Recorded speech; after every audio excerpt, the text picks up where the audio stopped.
आणि आता बातमी मनसेच्या दीपोत्सवाची। मनसेचा दीपोत्सव ठाकरे कुटुंबाचा सोहळा ठरला। कौटुंबिक स्नेहमिलनामुळे शिवाजी पार्कात फटाक्यांची आतिषबाजी करण्यात आली। दरवर्षी दिवाळी निमित्ताने महाराष्ट्र नवनिर्माण सेना दीपोत्सव आयोजित करत असते। या वर्षीच्या दीपोत्सवाचे उद्घाटन ठाकरे गटाचे प्रमुख उद्धव ठाकरे यांच्या हस्ते करण्यात आले।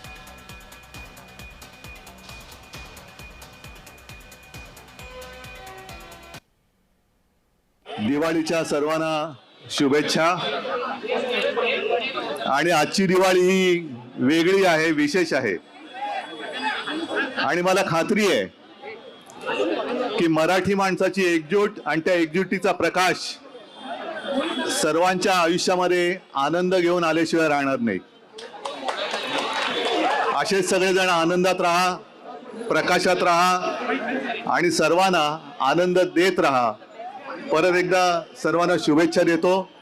जय हिंद, जय महाराष्ट्र।